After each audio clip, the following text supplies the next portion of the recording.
on Magic Online, and we went 4-1 and 5-0 with it. So we actually just lost our very first match that we played, and then we went on a 9-match run, which was pretty excellent. This is the deck list I 5-0'd with.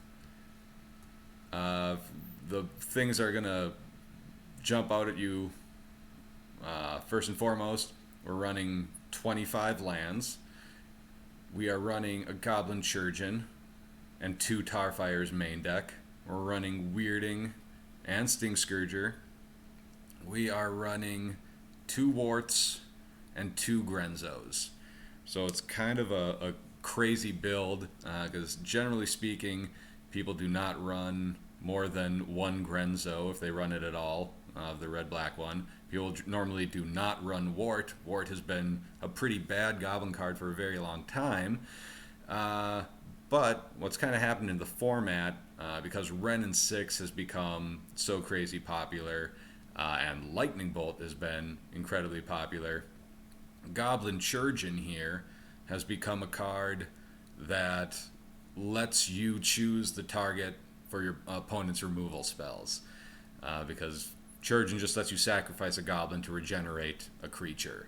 Well, in the format right now, you have a lot of Lightning Bolt, you have a lot of Wrenn and 6, you have a lot of Fatal Push, Abrupt Decay, Assassin's Trophy, Drown in the Locks, Tyrant Scorn, even things like Punishing Fire, which you're not seeing that much right now. But all of those spells are incredibly popular in the format right now, and they all just deal damage or destroy a target. We kind of got rid of regenerate as a keyword a while ago, so removal spells these days don't really care about that. So you have Goblin Chirurgeon here. Anytime your opponent goes and throws a Lightning Bolt at your War Chief or your Wart, you can turn around and sack a Ringleader or a Matron or a Munitions Expert that you're not getting any more use out of to your Chirurgeon to regenerate the card that they actually wanted to kill. And obviously spot removal, when you're using it on cards that have already replaced themselves, like Ringleader or Matron, is pretty bad spot removal. So because Chirurgeon has been has shown itself to be so powerful already, it kind of made me think about looking at Wort again. The reason I wanted to look at Wort and Grenzo was because I found, while playing Goblins Online, that one of the weak points of the deck right now is if you just run out of gas mid-game. Essentially, if you don't draw a Matron, if you don't draw a Ringleader, you can just run out of gas. Or if you have a Ringleader that blanks, you just wind up running out of gas because you're not able to generate the card advantage you need in order to win the game. So I just wanted to add more cards into the deck that would generate card advantage as the game went on. To that end, Grenzo and Wort looked like the best options. Grenzo is really, really not reliable. His ability of paying 2 and milling the bottom card of your library to see if it's a goblin or see if it's a creature smaller than him, it only works like half the time. Like, there are 28 creatures in the deck, so mathematically less than half of the time his ability does anything. But he is a 2-drop, and he can be much bigger if you want him to because of the way he comes into play. But it's just really nice that you can vial him in off of a lackey. And then, of course, you have Wort. For those of you who don't remember how this ancient card works, at the beginning of your upkeep, you're able to target a goblin card in your graveyard and return it to your hand. For some reason, she has Fear, and she's a surprisingly big body at being a 3/3, which actually does turn out to be pretty relevant over the course of this league. Now, the fun thing about Wort is she doesn't just look at goblin creatures, she looks at all goblin cards. So your War and Weirding here as a tribal sorcery and your Tarfire here, you can recur both of those cards using Wort. Now, Grenzo doesn't work that way with him. Grenzo just mills those cards and puts them into the graveyard. However, if you have a Grenzo and a Wort in play, if Grenzo mills a Tarfire or a Weirding, you can use the Wort to bring it back into play. If you have a Chirurgeon in play and you have a Wort in play, you can sacrifice utility goblins to protect your Wort and then rebuy those utility goblins with Wort each turn. So, obvious ones are Sling Gang, Lieutenant. Just mill your opponent by, playing the Sling Gang over and over again. Great utility card right now, War and Weirding. If you can get that and a Wort, you just have an answer for a Tarmogoyf or a True Name Nemesis or, a Fatty every single turn, which is phenomenal, obviously. We also have a Sting Scourger for the same reason. Sting Scourger is really good against fatty decks. It's main deckable. I've played one main deck for a very long time. It's really easy to play because you can use it on fatties, but you can also use it on Goyfs, Knight of the Reliquary, things like that. It can be a really decent tempo play in that regard. And again, if you have a Wort, you can just rebuy it. And potentially with a Grenzo, you can cheat it into play as well. 2 Tarfires. That's kind of an odd choice. Sometimes a lot of people play Mog Fanatic, but after Plague Engineer came in and started taking over the format, Mog Fanatic became a lot worse. And just having everything in the format now has toughness 2 or greater. Instead of Mother of Runes, we now have Giver of Runes with toughness 2. People are just responding to the spread of Plague Engineer by playing more 2 toughness creatures. This deck this is Goblin Chirurgeon has 2 toughness. That's a great benefit of it. As far as 1 toughness creatures, I'm only playing Lackey and Munitions Expert and Sling Gang Lieutenant. Those are my only 1 toughness creatures. Well, Gem Palm also, but that doesn't really count. Everything else is toughness 2 or greater. And the reason for that is I don't want to have a bunch of, Mog Fanatics or Mog War Marshals in play when Plague Engineer hits the stack. Goblin Matron has 1 toughness also, but that's a cornerstone of the deck. That and Lackey, they're well worth it. And if the only thing that's getting killed by Plague Engineer is a Lackey or a Matron, good on you. You're doing all right. Also to this regard, we have a Chieftain. Chieftain's really there to help against the Plague Engineers and the Wrenn and 6 just by giving that extra pump. Same with the Trash Master. And then we have 1 Goblin War Chief in here. Really, the only reason Goblin War Chief is in here is that we're still running 2 pile drivers to put on a clock. So just being able to do the Matron into pile driver for 3 mana when you have a War Chief in play is an incredibly powerful line that Goblins has always had, and it's worth keeping around, I think. So that's why the 1 War Chief is there. Let's see, the mana base is kind of cool, and here is why. I actually made a very minor change to my deck list between the first league, where I went 4-1, and the second league, where I went 5-0. And that change was I added a Karakas to the main board here. Before, I just had 2 Karakases on the side. So in the first league we watch, I'm not going to have any Karakas main deck, and both of the Karakases are going to be in the sideboard. And I'm only going to have 24 lands, and I'm going to have a second War and Weirding in the main deck. And after the first league, I kind of realized, hey, War and Weirding, the reason I want it in multiples is for fatty decks, but usually Karakas can solve the same problem there. The other thing that's important to note about running 25 lands is if you pull out a hypogeometric calculator, you need 25 lands in order to become more likely than not to hit your 5th land drop on turn 5. That matters in Goblins because Goblins has a lot of 4 drops, I know I'm talking about 5 drops, but Goblins has a lot of 4 drops, but we also have 4 wastelands, and we have a wastelandable mana base. So, if you're cut off of 4 lands, which happens all the time, either through you wasting or you getting wasted, uh, being more likely than not to still make that 4th land drop on the 5th turn is a huge benefit to how the deck works. Another thing is when you have that higher land count, you obviously have a lower density of goblins, which if you're running a more traditional deck list means you are more likely to run out of goblins when you need to be drawing goblins. But again, we built this deck with 4 extra card advantage goblins in it. So you have the 2 Worts and the 2 Grenzos picking up the slack of having a larger mana base.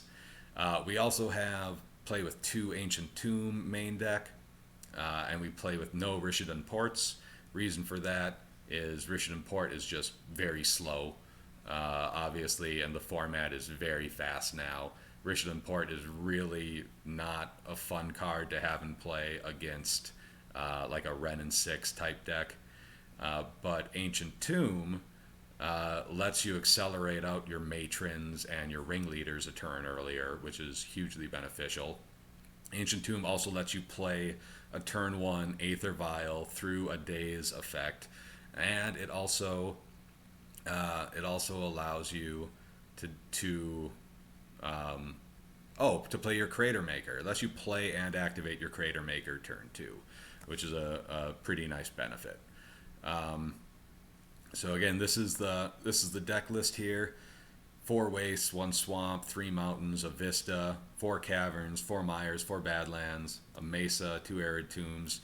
Again, I was only playing 24 lands in the first league for the first 5 matches, and 24 lands, and up to 25 for the 5-0 league that we did here. On the sideboard plan, the sideboard here is super simple because goblins, it turns out, pretty mediocre against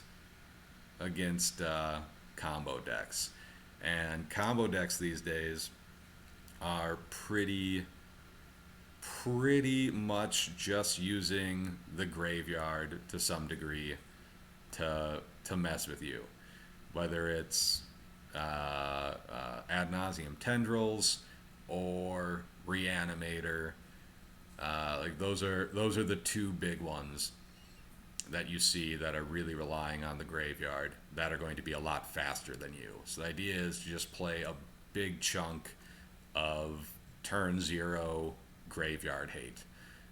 Then beyond that, we are playing 4 discard spells, 2 therapies and 2 thoughtseize. The reason behind that is just that they are the most generic anti-combo answers. There are better anti-combo cards out there. Obviously, like Chalice of the Void will be amazing on occasion. Thorn of Amethyst will be incredible. Red Elemental Blast is often gets the job done against like show and tell style decks. But the problem is in Legacy, you just never really know what kind of combo you're going to wind up hitting. So I just wanted to keep it as basic as humanly possible with my combo hate. So just 4 discard spells to interact with my combo players, and then 6 graveyard hating spells to take away their ability to do graveyard recursion or graveyard loops. In the first league, I played 2 Karakas in the sideboard. In the second league, I took one of those Karakases out and I put a Pyrokinesis in. And I played 3 Pithing Needles in both leagues, just because it's, for 2 reasons. First reason is Wrenn and 6. Just being able to name Wrenn and 6, turn 1 with a Pithing Needle, and stopping your Rug Delver opponent from getting Wrenn value, that can put you into games you would otherwise just, lose on card advantage. The other reason is The combo decks, the other combo deck that comes up a lot is Show and Tell, or Sneak and Show, whatever you want to call it. And Pithing Needle naming Sneak Attack is a really good play. A Pithing Needle coming in off of a Show and Tell naming Griselbrand can be a good play as well. So basically, for your graveyard recursion matchups, you have these 10 cards you can bring in against those fast combo, and against the little slower Show and Tell type combos, you can bring in these 8 cards. You can bring in, and imagine this is a Karakas, you can bring that in too. So you have a lot of things to bring in against Show and Tell combo and against Graveyard Recursion combo. You have Needle, which is great against the Wrenn and 6 decks of the format. So you have just, you're able to answer a lot of what the format is trying to throw at you right now. So that's about it. Let's get into it and start looking at some of the let's look at some of the things that you can do with the things you can do with all that. Or I'm going to start looking at some things, some of the old matches here. I'm just updating Facebook.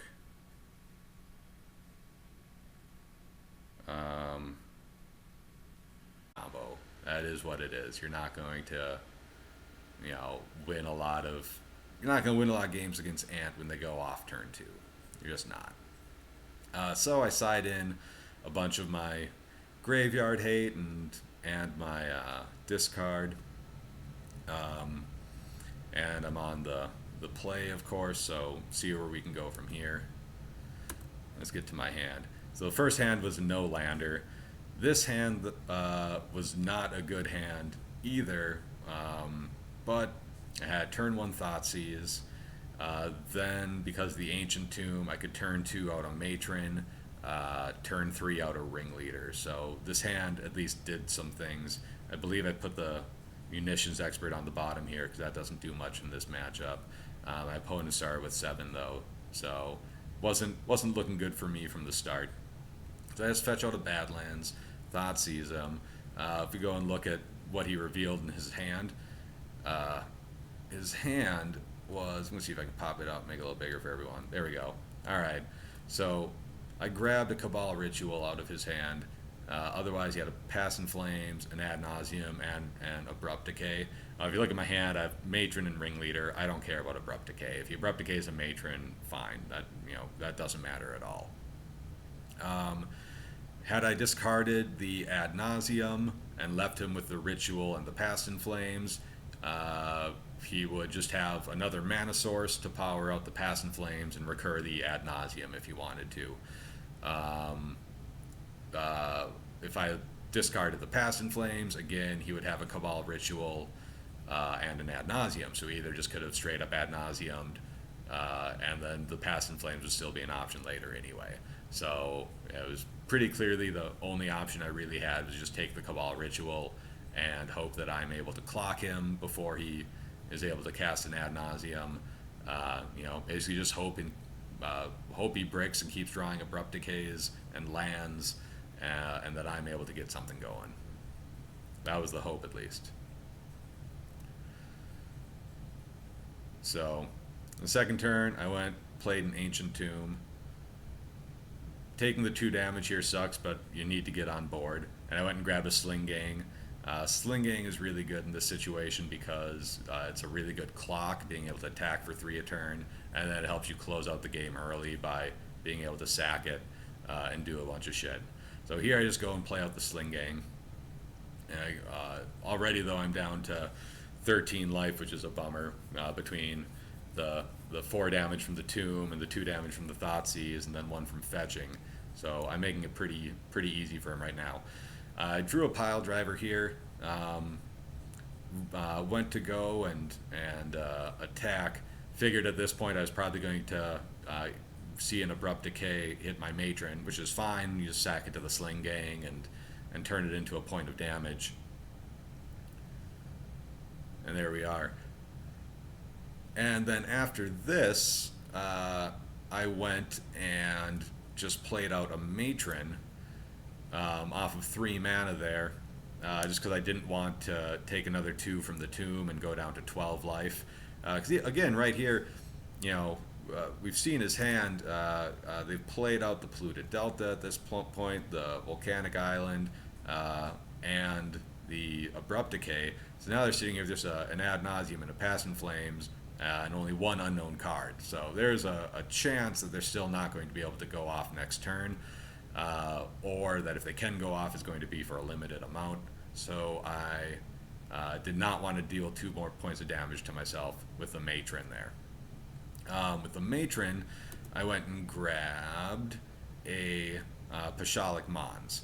I know if you're looking at this right now, you can say, well, you could have potentially played out the Goblin Pile Driver and the matron that last turn, and then next turn you would have been able to attack for lethal. But it would have been 2, 4, 6, 8, 9, 10, 11, 12, 13, and then kill him with the Sling Gang for lethal there had I gone for that line. Had I just played out the Pile Driver, I would be attacking for 2, 4, 6, 7, 8, 9, 10, and I could only get him down after sacking those. Oh, I could have actually, yeah, it could have been 2, 4, 6, 7, 8, 9, 10, and then sack 4 guys and kill him from there. I kind of thought he might have a, but anyway, I went for the Pashalik Mons here just to have another way to kill him next turn in case he went for a sweeper or something like that. So it turned out though it did not matter at this point. He just goes buck wild, draws like every card in his deck off of that ad nauseum. I just was not fast enough. I was not able to put enough pressure on him quickly enough. So next turn, I would have been able to play out the driver and the Pashalik Mons and kill him just using Sling Gang activations. But that just didn't work out. He was just too quick, and since he got, my hand was just too slow for that to work. And my life total turned out not to matter because he wound up storming off to 10 anyway, just to get all the mana requirements, I think, to make his line work. So that was my loss. Started with a loss to Ant, 0-2 loss. So it goes. But from here on out, things got just a little bit better for the old Goblin tribe. So here, what happened here? I lost the die roll. What did I get? Alright, I got a hand with a Lackey, Crater Maker, Sting Scourger. Totally decent mid-range hand. But he starts out with another Polluted Delta. So it's like, oh, alright, this isn't looking great. Draw, Warren, Weirding. So my hand is kind of stacked against fatties right now, which is great. We see a Tropical Island. I'm expecting a Wrenn and 6 at this point. It's going to kill a Lackey. And oh look, a Wrenn and 6. And oh look, it kills a Lackey. Alright. So it goes. We move on to my turn. I just play out a mountain. I can cast a Crater Maker here. It gets dazed. Crater Maker is, obviously a threat to the Wrenn and 6, so they wanted to kill that. They start recurring lands. They play a Goyf. That's scary. I do have a Badlands though, so I Warren Weirding the Goyf away here. Kind of a lucky draw to have at that spot, but again, that's why Warren Weirdings are in the deck, because there are Goyfs all over the place. Alright, he plays a bunch of Ponders and throws out a Delver of Secrets. That's cool. I go ahead and throw out a Goblin Ringleader, draw myself a Pile Driver off of it, and then I swing at the Wrenn and 6, trying to force him to block with the Delver. He doesn't block with the Delver. He goes and plays a Brainstorm. Goes and plays a Brainstorm to make sure that it flips here. Reveals a Ponder off of that. Plays more land. Plays out a Ponder. And starts attacking me. My plan here still, though, is to play out more Goblins this turn.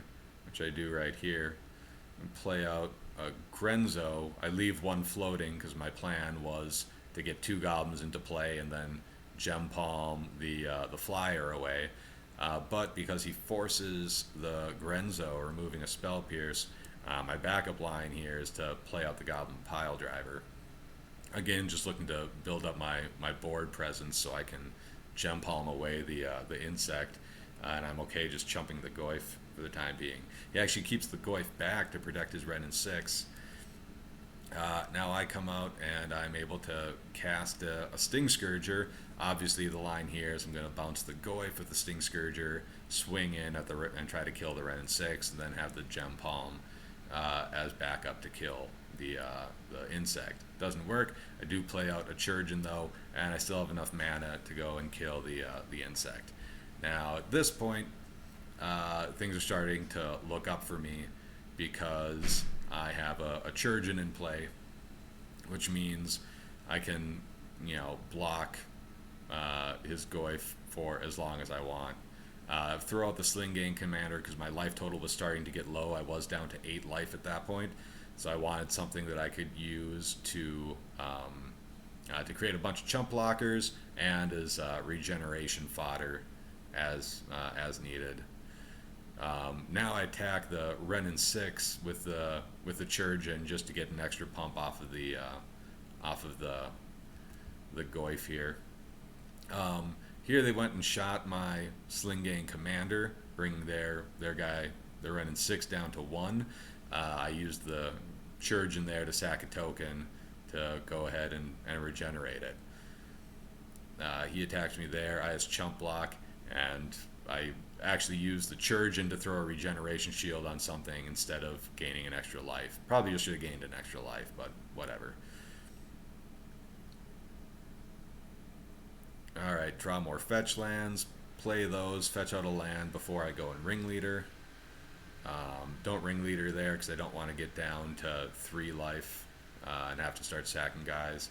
But now I can attack through his True Name Nemesis with my Pro Blue Pile Driver.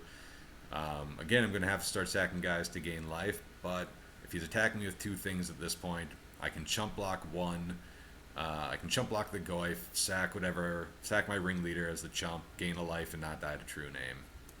So that's my hope for staying in the game at this point.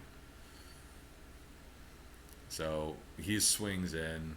This is exactly what I do. I just chump here, gain a life, go down to 3. He plays out a Delver, and at this point I really have no choice but to play a Hail Mary Ringleader, because I could have just thrown a Warren Weirding at him, but he would just, he just would have sacrificed the Delver if I threw a Warren Weirding at him. That's obviously not any good. Yeah, and I need to either win or answer this True Name Nemesis, because also if he flips the Delver sticks around and he flips the Delver, that's 6 damage at me that I'm not going to be able to make up enough life to stop. So I play out the Grenzo here. Let's see if it's going to do it. I play out the Grenzo.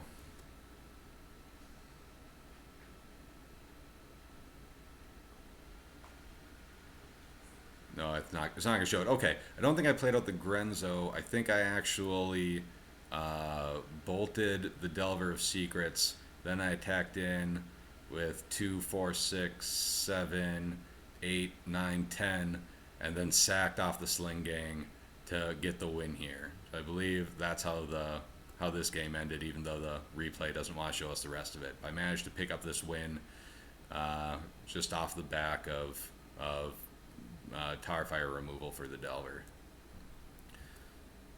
So we went on to game 2. I sided in a bunch of Pithing Needles and whatnot. And opening hand, 3 Aether Vials and a Matron. It's actually a totally decent starting hand for the Goblins. Just fetched away, grabbed a basic mountain. just because it's really good to grab basics. Having a deck where you can grab basics and grabbing those for your first couple is just kind of solid gameplay in my opinion. I started playing out more Aether Vials because if I am able to get to the point, if I don't die before I can resolve this matron, having this wall of Aether Vials is going to just produce a tremendous amount of advantage for me. But my opponent has a really fast clock, and I have really slow answers for it in that I only have Matron and Gem Palm right now. So we just keep building the board, taking up the vials, play the Cavern of Souls, and it's time to cast a Matron because we're running out of options. I think I grab a Munitions Expert here to take out one of the insects. And then I just have to start chump blocking. I have to start chump blocking here, hope to draw another goblin so I can get a second goblin into play next turn. Oh, and I just took it. I just took all the damage there. Okay, so I wanted to keep a second goblin in play so I could kill the Insectile Apparition with the Gem Palm Incinerator here. Unfortunately, they had the second Tarmogoyf to follow it up, and I did not draw anything good there. I did manage to kill the insect, and I pulled a Grenzo out of my butt. So here, the fact that Grenzo costs 2 was very, very important, but unfortunately, I was running out of cards, and as you can see here, I actually threw this game away. I missed my the declare blockers step as I was clicking through, and I wound up letting 6 damage worth of Goyfs come in instead of double blocking, playing a Grenzo and hoping to activate it into something to win me the game next turn. So I punted this one away, which is part of Magic, just missing a click on it. But Magic Online is difficult. So I had to go and win game 3. Although, to be quite fair, I was in a pretty rough spot right here anyway. But Grenzo might have been able to dig me out of it had I actually been able to block and get another turn out of it. But on to game 3. So on the play this time. And opening hand with an answer to Goyf, an answer to Delver, 2 ways to make spells uncounterable, and a Goblin Matron. Can't ask for much better than that against Rug Delver. So away we go. I started with Wasteland just to increase the chances of having 2 colored mana sources later on. I did not want to lead on one and have it get wasted right away and then not be able to cast like a Tarfire later. That's also why I'm holding off on the Badlands here. I need the Badlands to cast Tarfire and Warren Weirding. A Braid hits my Vial. That's kind of a bummer. So I just waste him off his mana source because I still have enough mana here that I can start doing things. He uses his mana to go and cast a Goyf. I draw a Vial, which is kind of perfect because it lets me weirding him away. Weirding away his Tarmogoyf, play out an Aether Vial, and now I don't care about his Wasteland so much. But the fact that he used his Wasteland last turn to cast a Goyf instead of using it to kill a land was kind of a good sign to me that he didn't have much land going on in his hand. Otherwise, he wouldn't have been playing out a Goyf. So he needs to keep that Wasteland around for mana purposes. Oko comes down, makes a food token. I think my opponent makes a bit of a misplay here by starting out making food tokens instead of just elking my Vial right off the bat. I feel like Oko players are not necessarily optimizing it right now. But Lackey comes down, Ringleader comes down, draws me Sting Scourger and Lackey. I'm able to start attacking into Oko, so I can get that off the board. He goes and responds by making an Elk and a True Name, which is, you know, what you're gonna do. I activated here to put in Lackey, and oh, it's gonna get hinky here, and forget how to play this. I'm gonna restart this game, see if we can get back to that spot.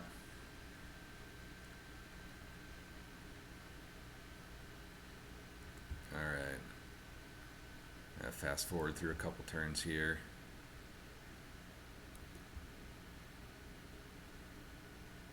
And see if we can get it to actually show what happens after the lackey comes into play. The replay feature on Moto sometimes works really well. Sometimes not so much.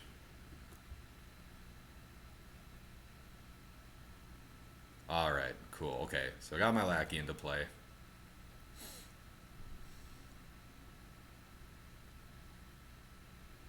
Alright, at this point, I just go and cast another ringleader. Just try to draw more cards. Obviously, I just have to go wide here. So I have a Sting Scourger and a Pile Driver and a Violet 2. I chose not to attack because wasn't much for me to gain by attacking at that point. He goes and makes another food token, again leaving my Vial alone. Gives me the opportunity to drop a Pile Driver into play. And now I have a pretty good spot. So I have pretty solid turn here. Use the Tarfire to kill his Hex Drinker. Before his Hex Drinker has protection from instants. You know, he did not. He wasn't able to level it up last turn anyway. So just killed that before he had a chance to level it up. And then I bring the Sting Scourger in to bounce the food token. Once the food token's out of the way, I know he can't block Pile Driver. I just go and swing in, and fully expect at this point that he's going to have removal of some sort, which he does. He has a Magmatic Sinkhole that deals with my Pile Driver. Then he blocks my Lackey. Again, didn't really care about that at this point. Sting Scourger was just able to block a food token there. But now we Matron in, and what did I grab off Matron here? Oh, just a good old Gem Palm Incinerator. So part of the reason I want to grab that Gem Palm Incinerator is I know I'm going to bring in the Wort, and with Gem Palm Incinerator, I have a good board presence. If I can start recurring this Gem Palm Incinerator, I can kill one of his creatures and essentially draw 2 cards a turn. So got my Vial to 4. Here I drew a Goblin Chirurgeon. That was a huge draw right here. Goblin Chirurgeon is about to do some work. So now I have the Chirurgeon out. I can just, I'm kind of free to attack however I want to. He decides not to block. I take that opportunity to kill his Delver.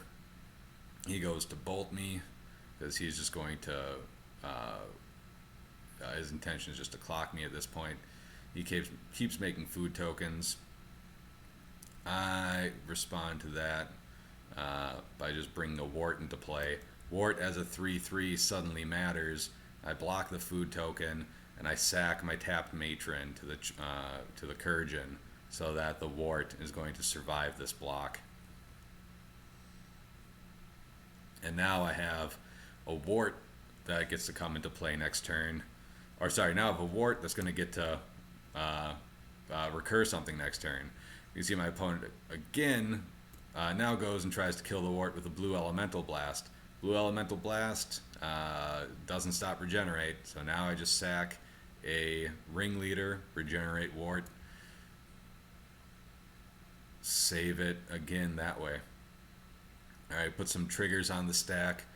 Running low on time on the clock, so the triggers are kind of annoying. You can set it to just be always yes for Wort, so that you don't have to approve it every time around. When I have Aether Vials hit 4, I always set the trigger to always no. So it's a good idea to set Wort to always yes, and your Vial to always no once you hit 4. Just save yourself a couple seconds of having to click through that crap.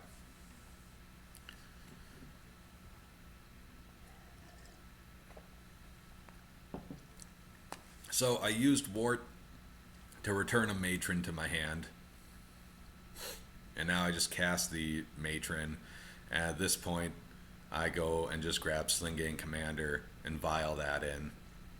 Now I have all of the tokens in the world to keep myself from just dying to True Name Nemesis attacks. He tries to kill Slingane.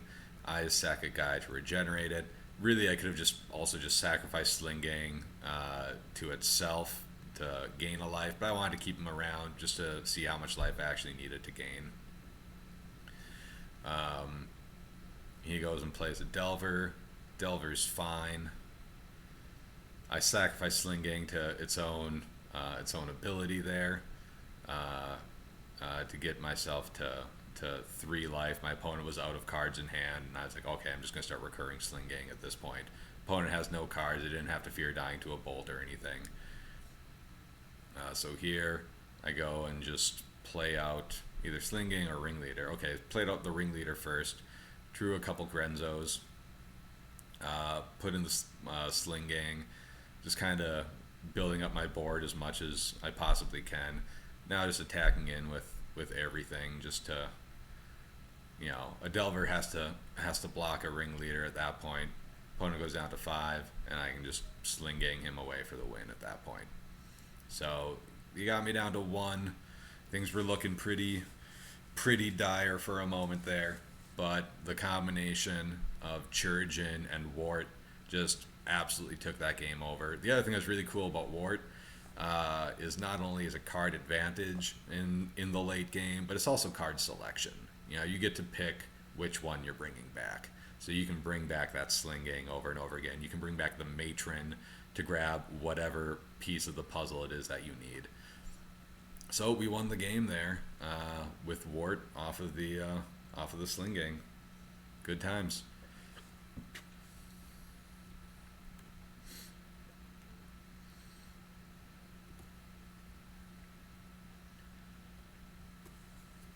All right.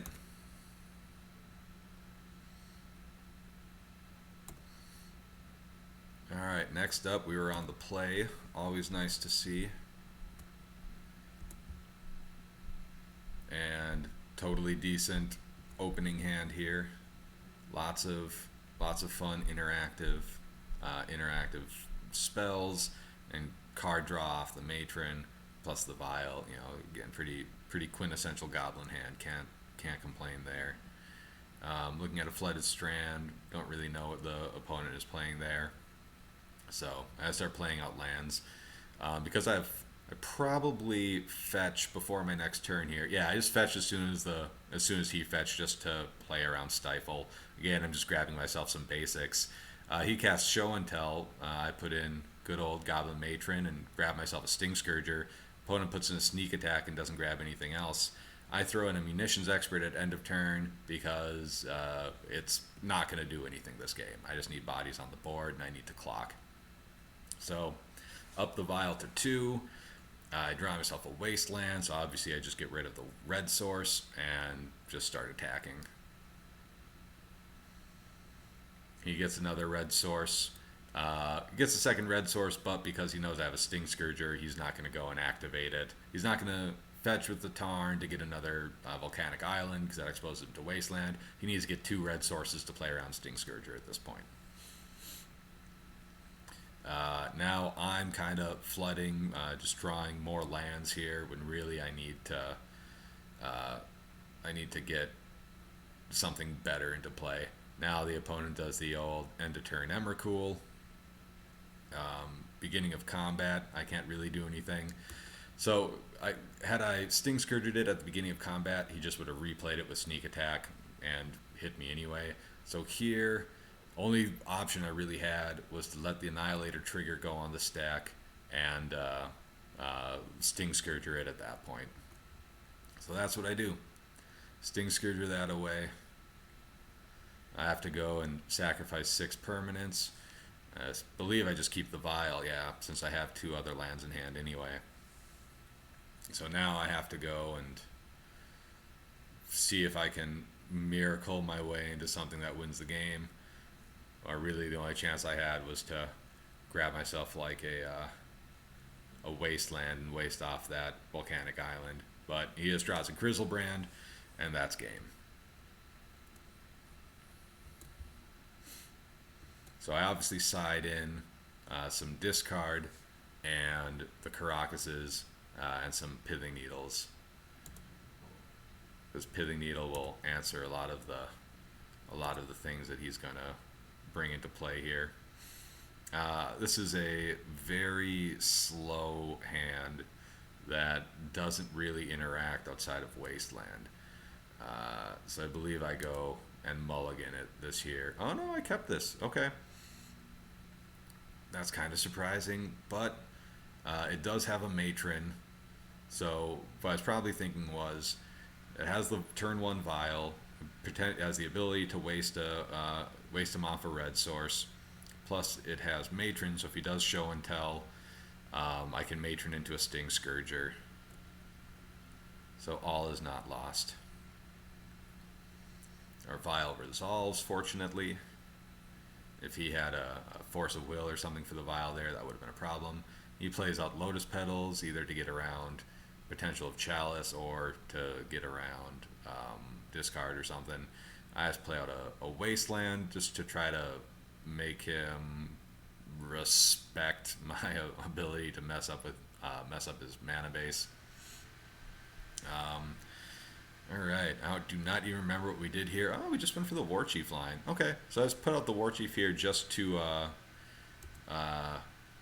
start putting on a clock. The other thing playing War Chief let me do is it lets me keep this matron, 2 matrons in hand. So if he goes and show and tells here, I can grab a Sting Scourger off the first one, and then I can vial in the second one the following turn for a follow-up answer if need be.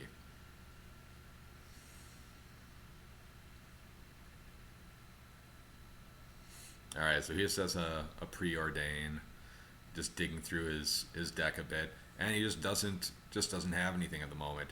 I Aether Vial just to be cheeky, didn't have anything to put in, just wanted to see if he would respond to it in any way. Now I just play out the Trash Master just to start putting on a clock. Trash Master has a Trash Master plays around the sweeper, Kozilek's Revenge, Kozilek's Return, whatever that's called. Just because that spell, and Pyroclasm, those spells do two damage. He's a 3/3, so he'll help keep my War Chief around. So that was my idea here. Keep the matrons in hand to grab the appropriate response to whatever he show and tells, and then just clock him with these guys. So got him down to 11 life at this point off of that attack. He fetches down to 10, and now he has to win this turn, or I just throw enough goblins at him to just kill him with combat damage this coming turn. Again, I go and just activate my Aether Vial just to be cheeky. He kills my War Chief in response. I use that to kill one of his Lotus Petals. And then from here, we activate, put in a matron to get some pressure on, and then boom, we have 10 damage on board, and he scoops it up. And then we still have the matron backup. If for some reason he had a way to answer any of these, we still have a matron backup in case there was a show and tell next turn. So that all went pretty nicely from the start of a pretty slow hand. Alright, so we're on to the final game.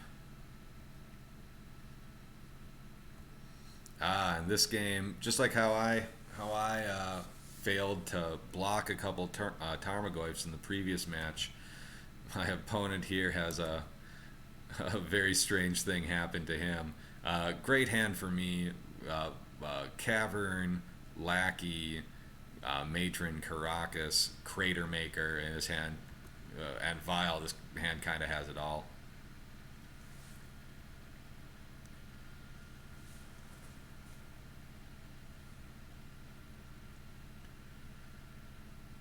So at this point, I just run out the vial to start.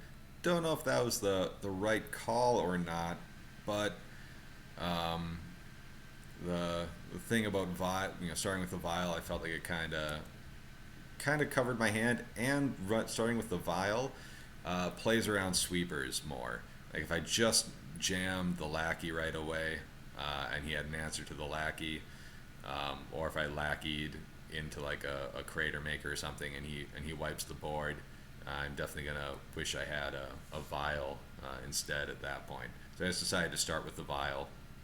Plus, I have a really nicely responsive hand because I have the Karakas and the matron and the crater maker. I have a lot of things I can just respond to.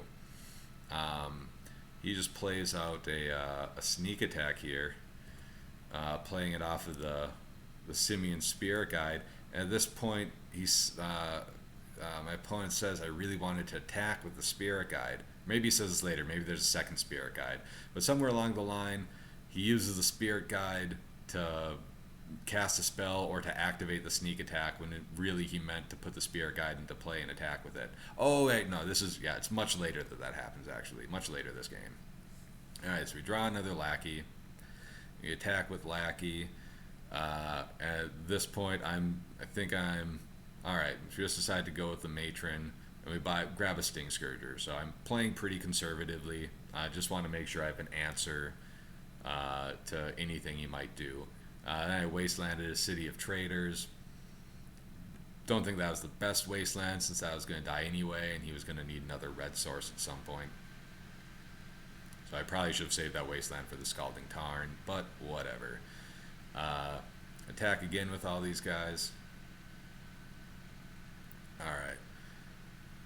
Lackey just puts a Pashalik Mons into play for me. And then I just overextend here, just hoping to close out the game as quickly as possible. It turns out to be a mistake, because now he just Pyroclasms. But I do get at least I get my Pashalik Mons triggers, so did turn that Pyroclasm into 5 extra damage there. But really I should have had a wasteland around to get rid of this volcanic island at this point. And keep him on 1 red mana source here. But alright, I don't up the vial because I have plenty of lands, and I want to keep that Sting Scourger in hand, especially now that he has 2 red mana sources. I want to be able to answer a potential double activation. He puts the Emrakul into play in end step. That's fine. He plays a Lotus Petal. And then he swings in. And again, it's the same thing. I could have, use Karakas to bounce the Emrakul, but he just would have replayed it and attacked me anyway. And if I Karakas and Sting Scourgered him, he still would have been able to play it a third time off of the Lotus Petal.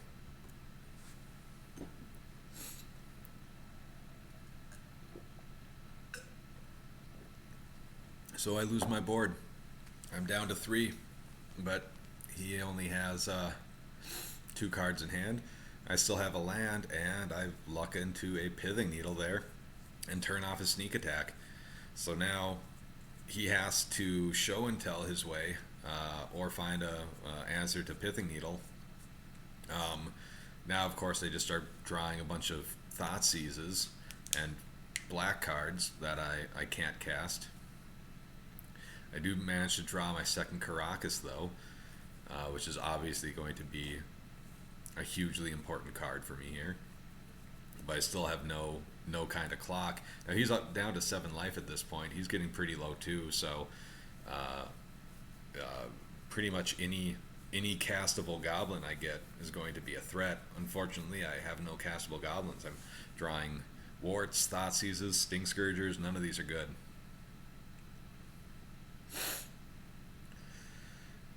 Bloodstained Mire is fun because I can use it to fetch, but then I can't use it to Thoughtseize. So Thoughtseize is turned off at this point, and I play out a Goblin Chirurgeon because, want to play out something. So he brainstorms again, and Pyroclasms again. Whatever. Like, you killed my O2. Chirurgeon.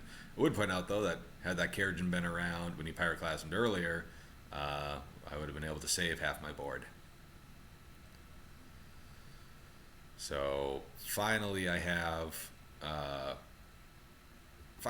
lands, but if I want to keep Karakas open, I still can't play Wort yet because of Ancient Tomb. So he discards a Show and Tell. I go and play an Aether Vial, and we're just kind of stuck in this crazy staring contest. He's up to 7. He goes, and what the hell is he doing here? Alright, he abrades the Pithing Needle. Then he goes to activate Sneak Attack, but here he goes, and this is where he goes, and he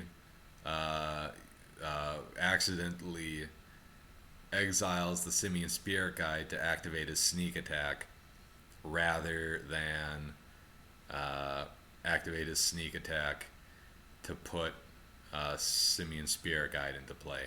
I don't know how he managed to do that, and the orders of operations are very different, but that's when he messages me, I really wanted to attack the Spirit Guide.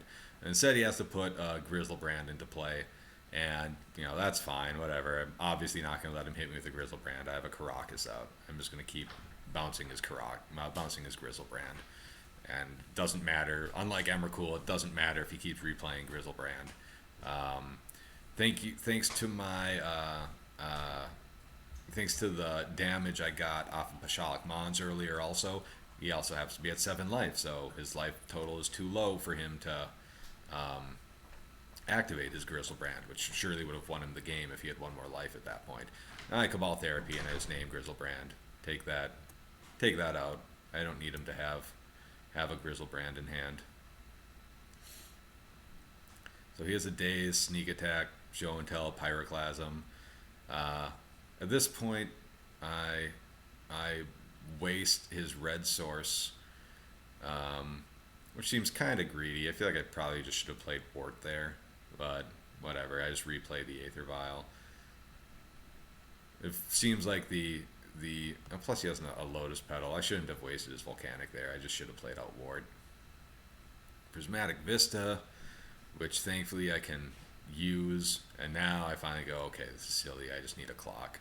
So I get Wort out there. I'm not going to fight over red mana. He has 2 red mana sources to my 1 wasteland. So and before he had 3 to my 2, so what was the point? Now Wort gets to get activated, brings back Goblin Matron, and I draw an Expert. Now I'm just able to attack with Wort, see what happens. Nothing. So I go ahead and activate Matron, grab myself a Sling Gang Lieutenant, so that if the Show and Tell happens, I can just put in the Sling Gang Lieutenant and win. And there we go. Sling Gang Lieutenant to the rescue. Wort saves the day by recurring the Matron. It's all good stuff. And then my opponent failed to kill me with the Simian Spirit Guide off a Sneak Attack when he had the chance. So, good times. We picked up the win there after a bit of a grind.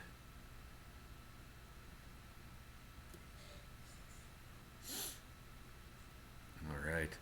MH99 we wind up playing against, who I wind up playing against in the next league too.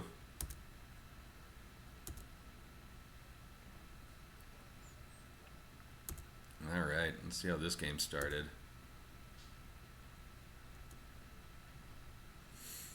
Okay, totally keepable hand here. Lots going on. Opponent starts off with a Ponder, so I'm obviously going to start with Vista into Aether Vial, because you don't want to start off with Cavern into Lackey just to get your Lackey Wrenn and 6th immediately. So we gotta start fetching out some basics. Let's start with basic Swamp, basic Mountain. Always good to have your basics, especially against a deck that might be recurring Wastelands. Oh, at this point it's looking more like 4-color control than it is like, a Delver deck, so Wasteland's less likely, but it's Legacy. You never really know. You never really know what your opponent's going to be playing. So they throw a Drown and a Lock at the Lackey, whatever, that's doesn't matter. And then they throw Abrupt Decay at the Vial. Well, that sucks. But we still have 3 lands. And we just throw out a Goblin Ringleader here, draw a couple things off that, and throw some damage out of Wrenn and 6 just to keep it from getting too out of hand. Recurs a land again.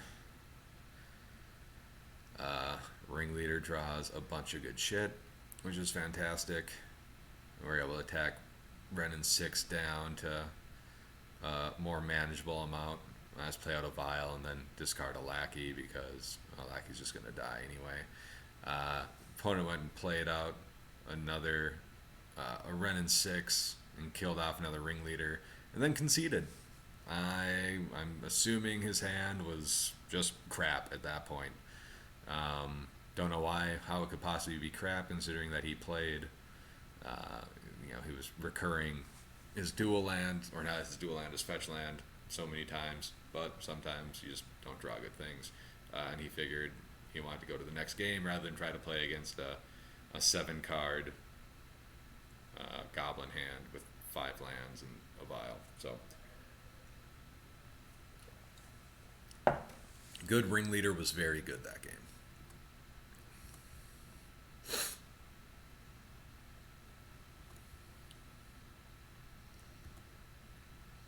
Game 2 got kind of crazy.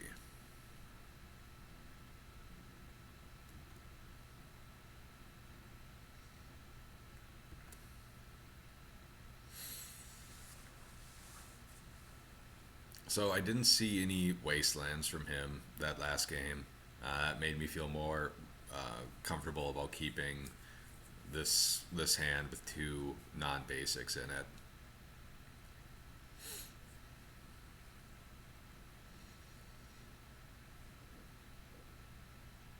And I go ahead and just go, hey, I have a Grenzo. I might not draw a land next turn. I might as well have a Grenzo. Here, I make a mistake here by vialing in the Chirurgeon and sacking it to the Grenzo. And Grenzo's not that good. I really overvalued it there. But considering he had that other piece of removal, if I vialed in the Chirurgeon, it was going to die anyway. I draw a Pithing Needle and just play it on Wrenn and 6. Just because, Wrenn and 6, it's a good card. You don't want your opponent to be able to activate it. From here, we're just taking up the Vial and play out a Lackey that I get. Hope he doesn't have a removal spell for it, so the very least I have Lackey can discourage him from just running me over with Tarmogoyf. He plays out a Plague Engineer. I activate my Vial in response to the Plague Engineer. And here I get to tick up Vial, and now we can put in a Trash Master and get another pump to stop things from dying.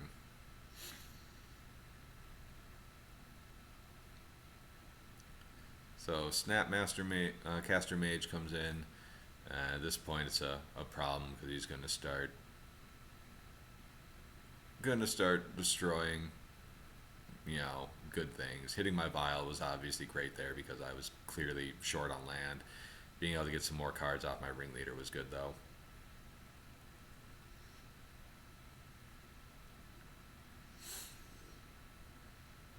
So I Matron here and grab a Tarfire just so I can kill the Plague Engineer with targeted removal, when really I just could have done it with Crater Maker that turn, so I don't quite know why I didn't do that. I think I just wanted to keep Crater Maker around in case there was a follow-up Plague Engineer.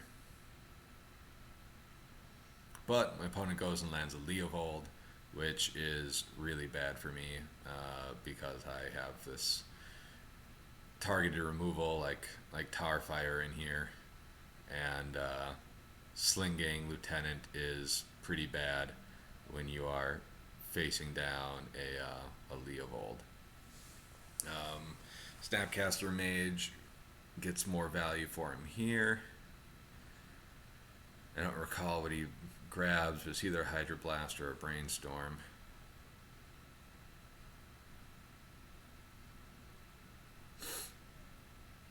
Or whatever, or Ponder, whatever. You get something. Let's kind of pausing up. Let's see if we can get this to restart. What if we do this? No, what if we do this?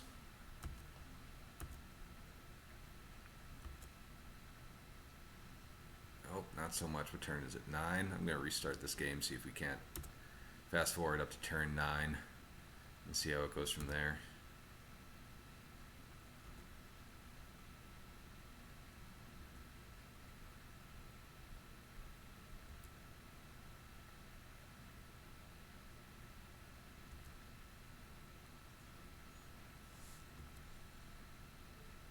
Silly the amount of interaction in the early part of that game.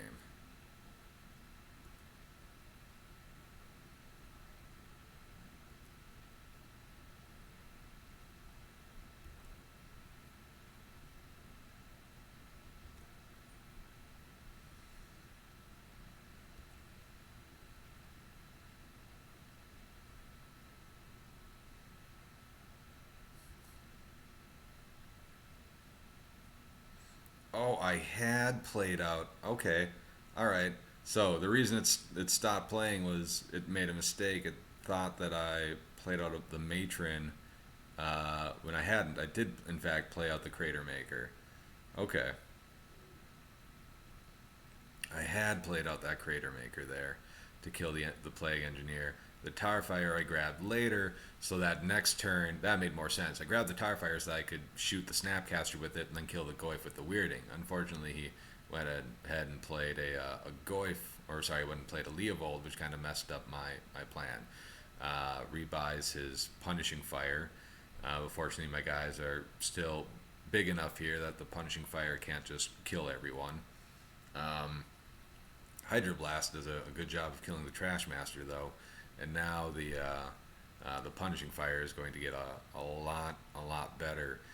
So I play out another Matron and grab a Pashalik Mons here,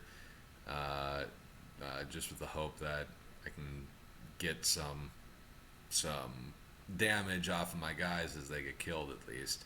But again, that's going to be bad with Leovold because of the draw card trigger. Play out a Wort. I'll point out here that Wort being a 3/3 actually does matter in this scenario because it's not going to die to a Punishing Fire unless there's also a Plague Engineer. But now we have Dak Faden come out. He answers the Pithing Needle with I think it was that Abrupt Decay answered the Pithing Needle, or did he flash something back? Yeah, I think he had Abrupt Decayed that Pithing Needle.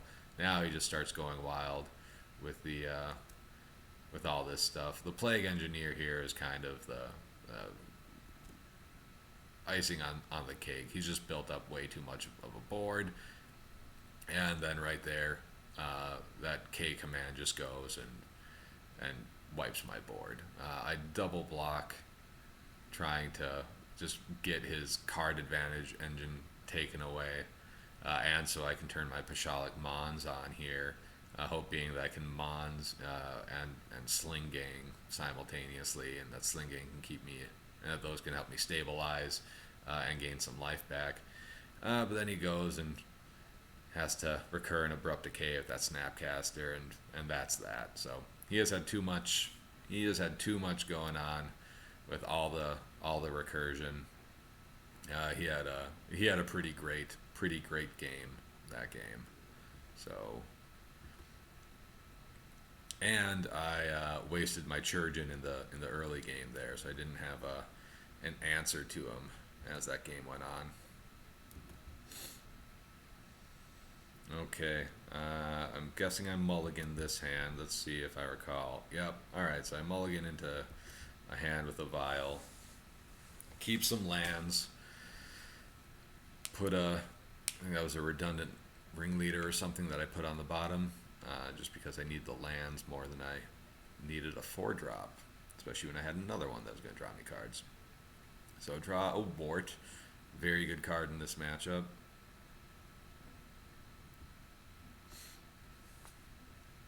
Start activating my Vial on end steps just to do something. Didn't bother playing out this Vial because he had the Ancient Grudge. So I just played out a Matron and grabbed myself a Chirurgeon, setting up here the Chirurgeon Wort play as the plan. So Pile Driver and Chirurgeon both out. He starts punishing fire on the Pile Driver. I use that to throw a Regeneration Shield on the Chirurgeon and keep that around. Play out a Goblin Ringleader so I can draw some more Goblins and have some more fuel for the Goblin Chirurgeon, because we're going to need that for protection against the punishing fires that are being thrown around here. Inquisition of Kozilek comes at me. Just takes a Matron. Have another one in hand, fortunately. At this point I go and I play the Wort because I am able to protect it from punishing fire here. Again, I use Chirurgeon to protect itself. Go into my opponent's turn. They brainstorm. They can't buy back a punishing fire, and kill a Wort, so they use a Brazen Bower to bounce it. I just go ahead and throw out another Ringleader, draw a bunch more cards.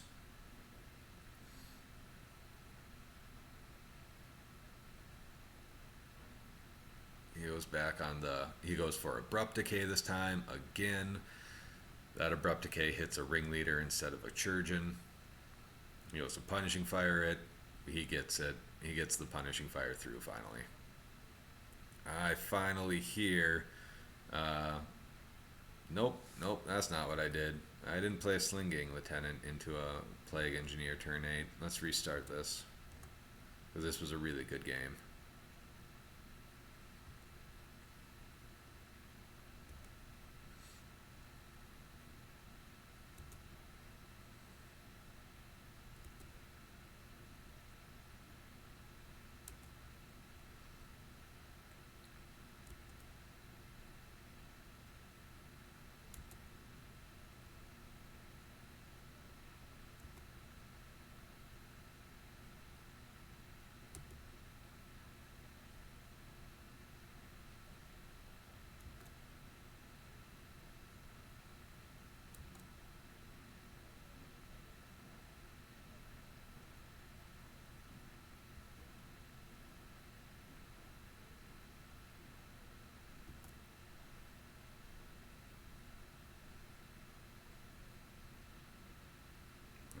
Turn 7. Turn 8, he kills my Chirurgeon. And on my turn 8,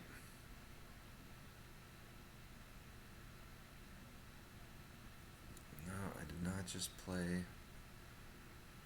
a Ringleader into nothing. Let's try it one more time.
Bummer. I was really hoping we were going to be able to see how the rest of this game played, because I did not just throw a Sling Gang at nothing there.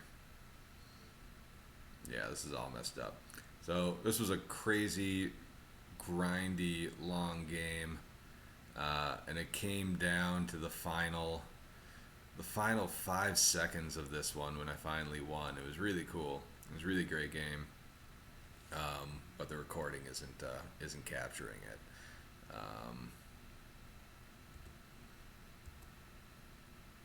Let's see. Let's try one more time.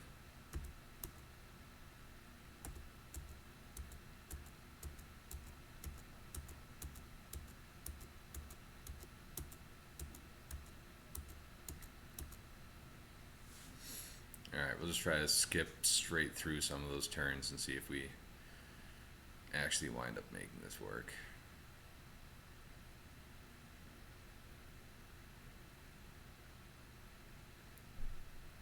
Brazen Borrower being a pain in the ass. I'm killing my Chirurgeon. Nope. Bummer. Alright, it's just not going to happen. Basically, this game goes on. Oh, I think I wind up clocking him. Yeah, I wind up clocking him this game. He's not able to put on enough pressure to beat me. I end the game with 5 minutes on the clock, and he just runs out of time. That's what wound up happening there. I wasn't even in a bad spot. He really didn't pressure my life total, and I had a stacked hand with plenty of things to use to stay in the game and build my board. So I wound up winning that one on the clock, which is just, part of online legacy. So at that point I was 3-1, and here was my final match of that league.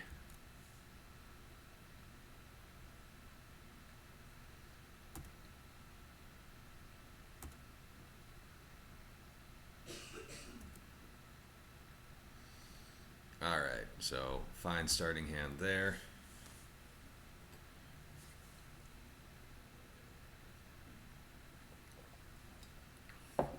So he hadn't played anything, so I just wastelanded him on his upkeep.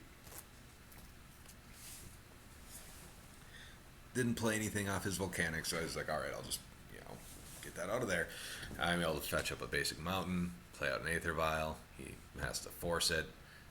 Winds up removing a Brazen Borrower to do so. So we're seeing some similar cards that we did last round with the Brazen Borrower. At that point, I just play out a Goblin Lackey. One of the things that's kind of nice, if you have a Vial and a Lackey in hand, if you play the Vial first and they have an answer for it, so you play the Lackey second, Lackey gets activated quicker because it cheats something in the following turn, as Vial's slower. So if you did in the reverse and you played the Lackey first and they had an answer to it, then you had to play the Vial, well then you would have a slower game. So that's a nice reason to lead with Vial if you have a choice between the two. My opponent just runs out of lands. And scoops because he doesn't find another blue source. Easy enough.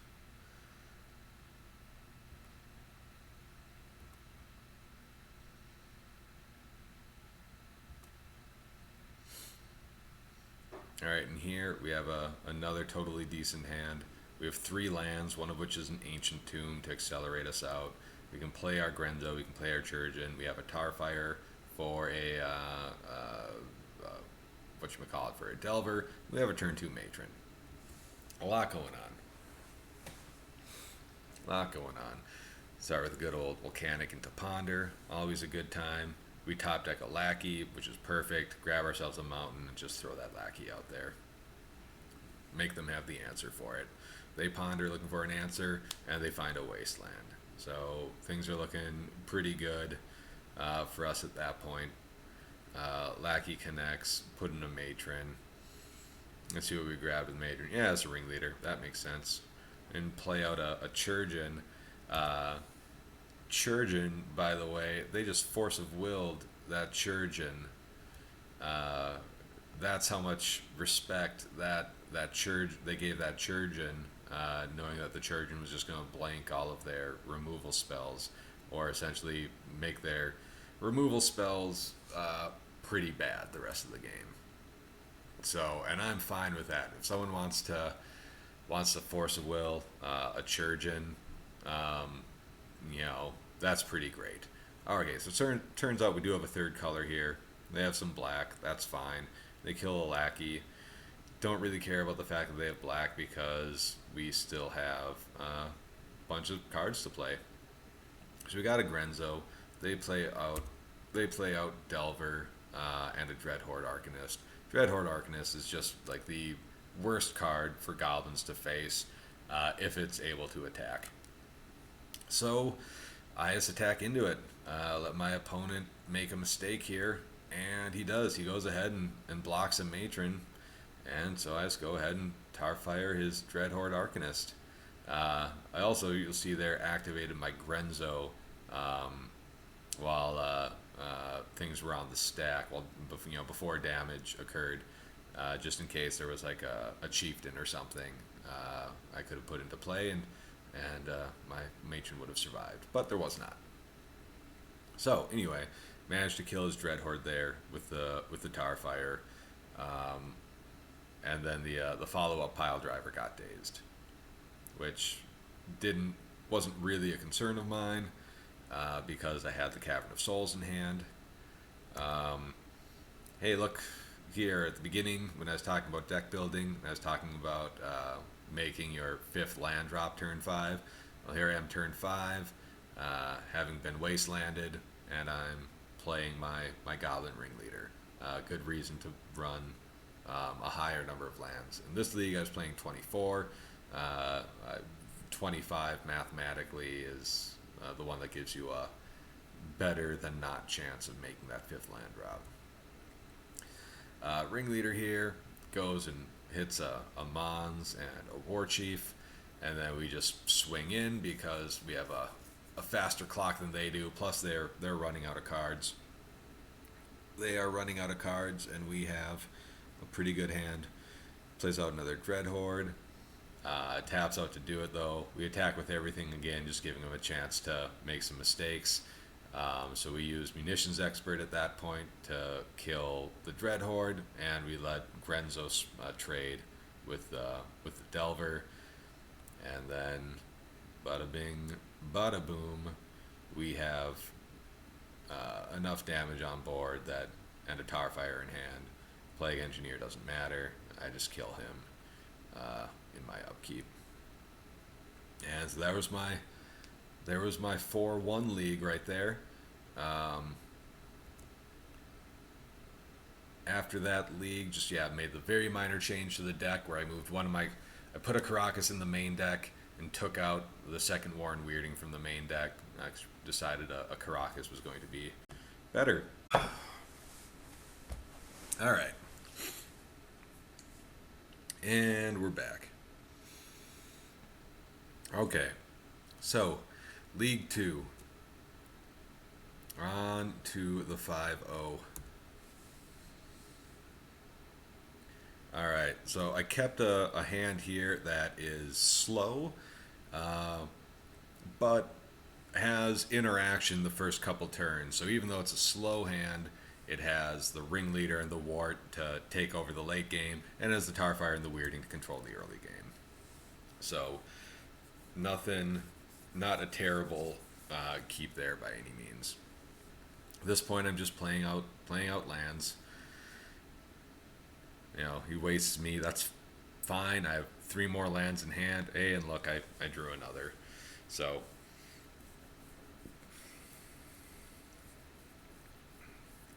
fetch away, get a basic mountain, play out a Badlands. I could have played an Ancient Tomb and tried to jam something, but I figured if I was going to expose anything to Wasteland at this point, it was going to be better to have it just be the Badlands. Our Tarfire the Narset there just to keep it from drawing another card. Wasn't super necessary since I was going to play the Ringleader this turn anyway. So I could have just played the Ringleader and attacked the Narset down to 1, and it's kind of the same result as if I had killed it. So that was kind of a wash of a play, but whatever. Play out Crater Maker here.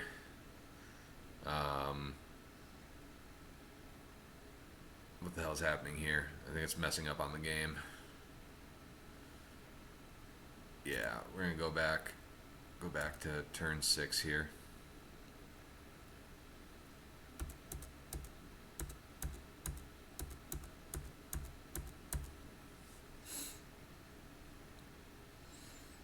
fast forward through all these. What do you reveal? Okay, he drew a Force of Negation off the Narset, so we knew he had a Force of Negation in hand. That's why I didn't play the Weirding when we were there, because I didn't want him to Force of Negation the Weirding. I wanted to keep the Weirding around until I didn't have to, until I knew I wasn't playing into a Force of Negation. That way I could recur the Weirding with a Wort later on.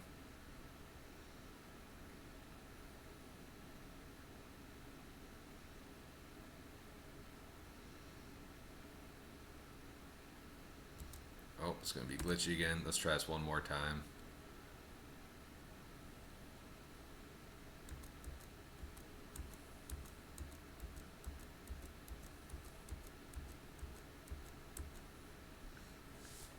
Let's try to skip through that turn, go straight into turn 8.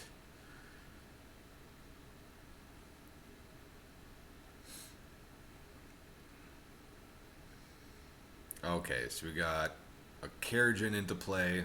There we go. So we played out a Chirurgeon. Then we played out the Wort. And then we were just sitting there with... and then my opponent scooped to the first Wort trigger. That's what we wound up doing. Yeah, he wound up having to fatal push. He went to fatal push a Wort, and I regenerated her with the Chirurgeon. So Chirurgeon saved my butt there, and he wasted the Force of Negation. He Force of Negated a late game Aether Vial because he figured he had no other targets. So I was free to start Warren Weirding him and recurring Warren Weirdings this turn. So again, the combo of Chirurgeon and Wort did a ton of work and locked up the game for me here. Put me in a pretty unassailable position. That's right, unassailable. That's the vocab word for the day. Okay. Let's see what this opening hand looked like. Yeah, okay. So here I made a big punt. This was very silly of me. But I decided I was just going to play this Pithing Needle. Initially I was like, oh, I'll play Pithing Needle on Wrenn and 6. But then he didn't play a Wrenn and 6 turn 2, and I realized I saw multiple Narsets the previous game. So I was like, oh, you know what? We know he has a bunch of Narsets, let's just name Narset. Well, of course, as soon as I do that, he goes and plays Wrenn and 6. Naturally. Of course. Why not? Why not? So obviously it was a 4-color control deck. Obviously Wrenn and 6 was going to be in there. You know, I absolutely should have just jammed Pithing Needle on Wrenn and 6. And this game, which I wind up losing, would have gone a lot differently. Play out the Ringleader off of Tomb. Again, Ancient Tomb, huge value playing Ringleader turn 3. He goes and hits it with a Fatal Push. Doesn't really matter to me. He ups his Wrenn and 6. Goes ahead and plays out a Tarmogoyf. That's fine. But then he goes and has to play out a second Tarmogoyf. And that kind of sucks, because that kind of ruins my plan of attacking his into his Wrenn and 6 with Pile Driver and killing it with the Munitions Expert the next turn. So I put in a Pile Driver here, which the game has decided not to show. And I Pile Driver, then I Munitions Expert, 1 Goyf, and Gem Palm it again to go and try to keep his board under control. But then he just has too much for me. Between the Wrenn and... since I'm not able to attack into that Wrenn and 6, he winds up getting a ton of value off of it. And he's able to pressure me and close out the game. As I just didn't have much else going on before he was able to win. So, lost that game. Not going to go through the rest of that because the player doesn't want to show what happened on this one. Hopefully it will for this one. Hopefully it will for game 3.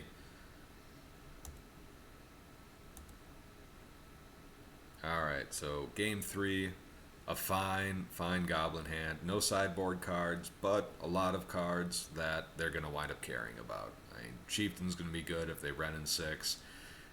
Wasteland's going to be good if I want to play that turn 2. Weirding's good. Ringleader's good. All this stuff is good. So there was just a lot of good things to throw out there on this one.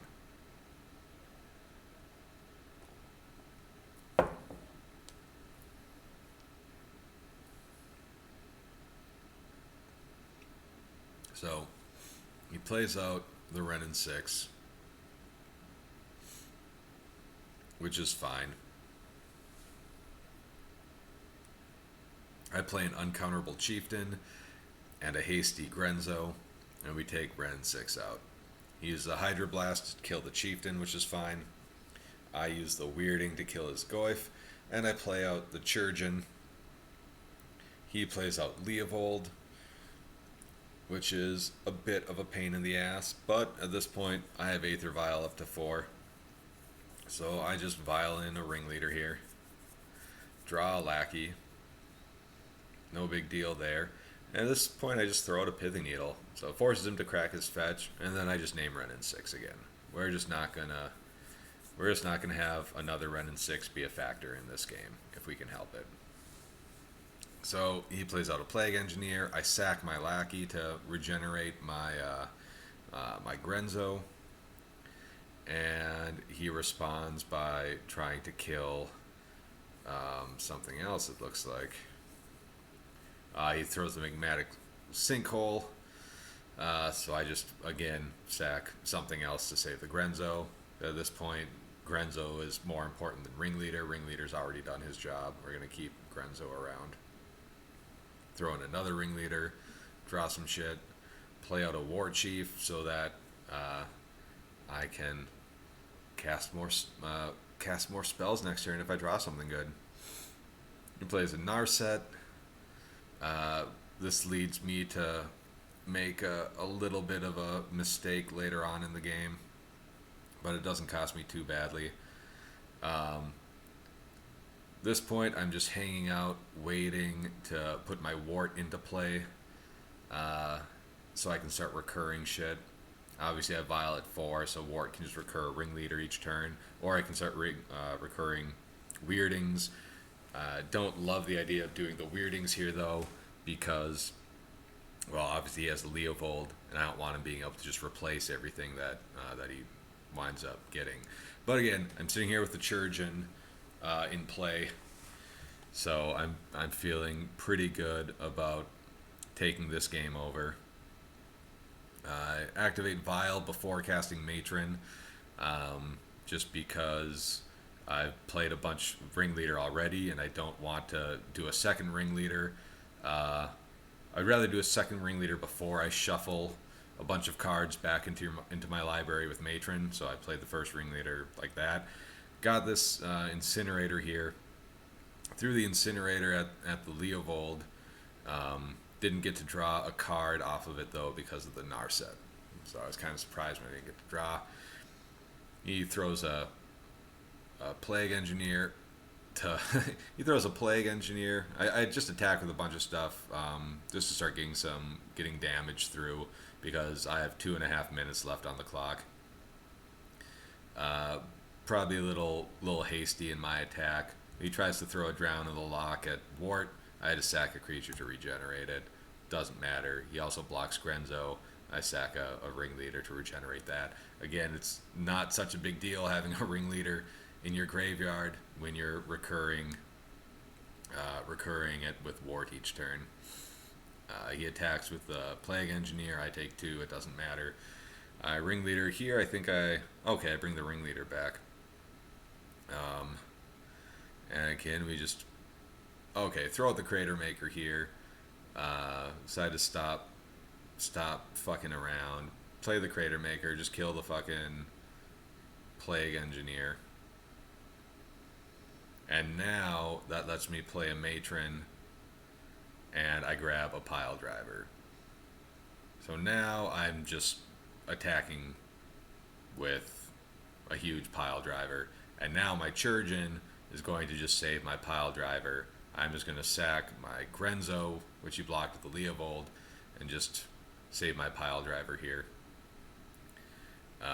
He goes down to 4 life. He's just digging, fetching, digging, trying to find an answer to what's going on the board right here. He finds a fatal push. Who cares? I sacrifice a different goblin. I'm down to 20 seconds on the clock. I just grab a chieftain because I just know here I just need to go as wide as possible. And I know I'm just turning everything sideways this turn. Down to 6 seconds. I attack with everything in F6 and win the game with 6 seconds on the clock to my opponent's minute 15. So that was a hell of a grindy game. Again, Chirurgeon and Wort just took that game over. Absolutely just took that game over and won that match for me. So that was the first match of the second league. Second match here.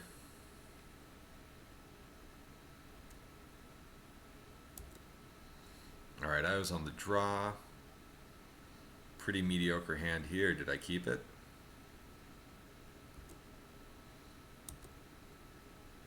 I did. All right. Okay, so this was a opening where he Thoughtseize my pile driver away. That kind of screams some sort of combo. So this is not a great situation for me here. But I start making my land drops and just see what happens. And then he just, storms off. Pass in Flame, Tendrils. So this was fun.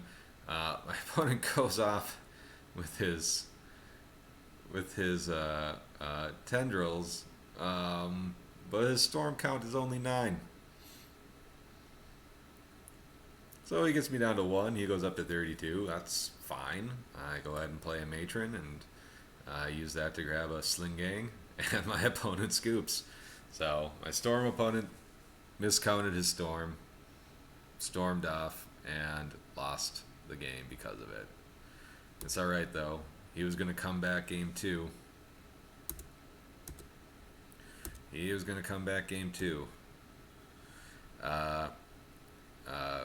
Let's see. Well, did I decide to keep this hand or not? So this hand obviously has a lot of graveyard hate, and if it draws one colored mana source, it has a lackey, so I'm going to assume that I kept this. And hey, I did. So I start out with the Ley Line, because Ley Line is amazing against Ant.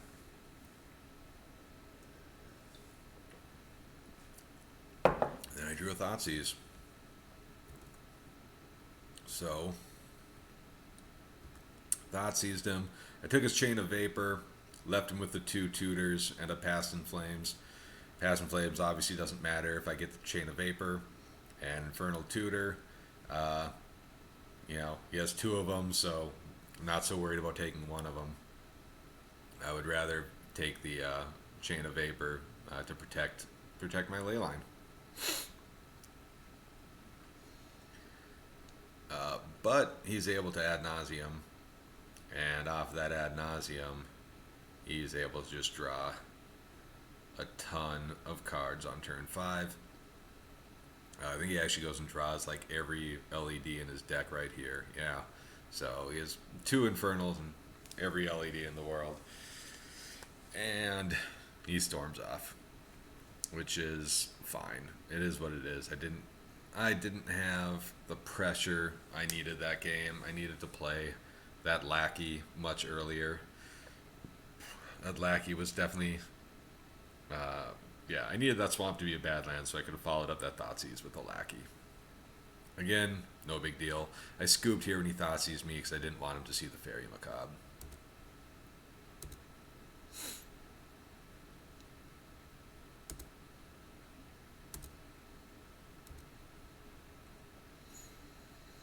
Very similar hand this time around, only this time we can actually play everything that's in it. And so we do.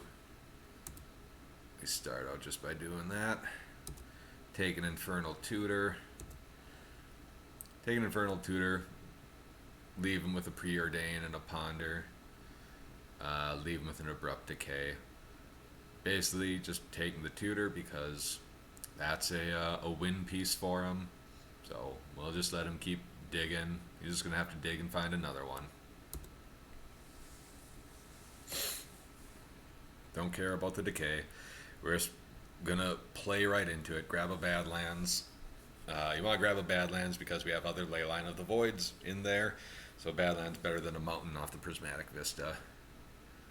In case we wind up drawing like Tomb Leyline and they have an answer for our first Leyline. New Thought seizes me back, gets a Tarfire. Congrats. I like to leave one Tarfire in post-board games just because, believe it or not, Tarfire is sometimes a game winner against combo, and occasionally there's a solitary creature that comes in from combo that you need to kill, and sometimes you get them down to 2 life also. So these things actually matter. So I'm just keep attacking here.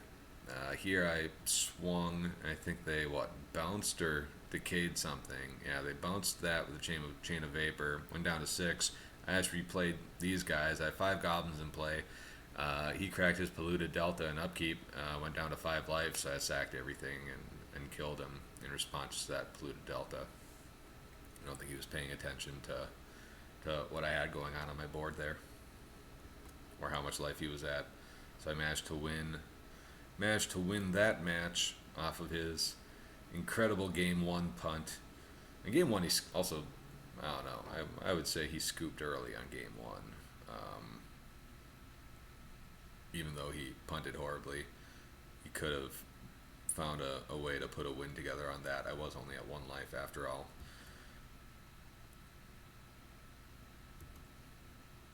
Alright, next up we have Frank and Sam.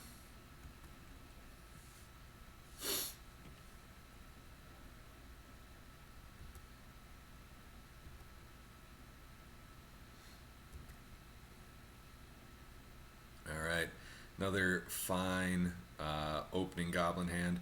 Not super interactive. So kind of slow, not super interactive. I get unmasked turn 1, and then he therapies himself to grab a Griselbrand. I just play Vile into the Chancellor, just so I can play out the Lackey without having to pay for it next turn. And then he just exhumes. He gains a bunch of life, so that game was over pretty damn quickly. There wasn't really much that I could do at any point during it. So I just side in a bunch of graveyard hate. And some Karakas. Don't keep this hand. This hand's just too slow. Don't keep this hand. This hand's too slow. And this hand, do I wind up keeping this one? Or do I don't know. I think with the Wasteland and the Weirding, I might just say this is good enough. Let's see. I can't recall if I kept this or not.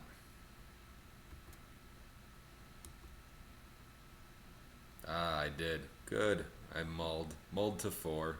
That was the right move. Even though I don't have anything playable in this hand, I have 2 free interactions that both really screw up Reanimator.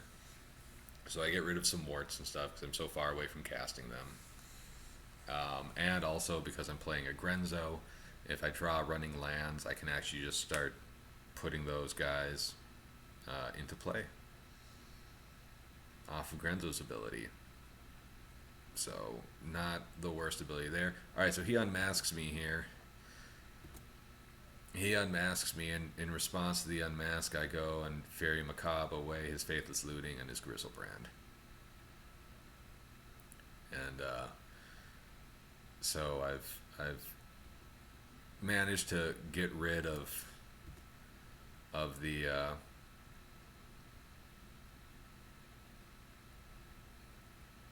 of his big power pieces there. He Thoughtseize my Thoughtseize away. That's fine. He flashes back a Faithless Looting, finds an Iona.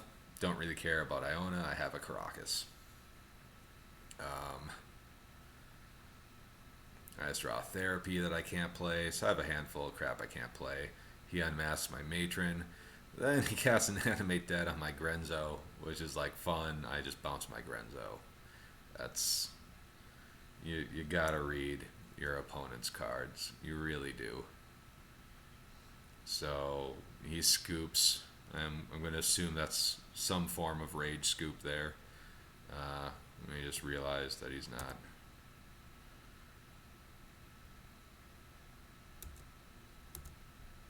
It's weird that sometimes it shows the chat log, sometimes it doesn't. So, alright. So Fairy Macabre stole that game. Even though I mulled to 4. Fairy Macabre plus Karakas made it so my opponent couldn't win. And I actually get a keepable opening hand here. Although again, my deck just refused to give me colored, or refused to give me red mana. It was very kind enough to give me a Wasteland and a Karakas and a piece of Graveyard Interaction. So this was a fine hand. I kind of hem and hawed here over whether or not to just Wasteland him right off the bat, or to build my mana base with a swamp, but I just decided just to Wasteland him. I think especially after seeing that I drew a Lackey, knowing that any red mana source would get me right back into building my board quickly. And then I got to sit here. My opponent clearly went and decided to play around Karakas this game by playing Archetype of Endurance and Ashen Rider.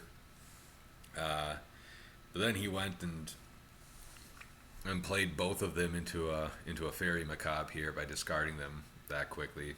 So all I had to do was wait for him to go and try to do something that would matter.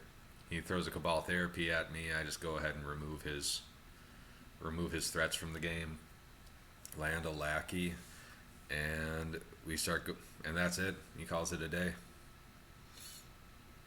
He calls it a day because at this point he's seen the Karakas in hand also. So the writing was on the wall. Then we had a run-in with a deck where I actually somehow managed to get a 2-0. And this was another, I believe another Reanimator deck. This opening hand looks totally fine.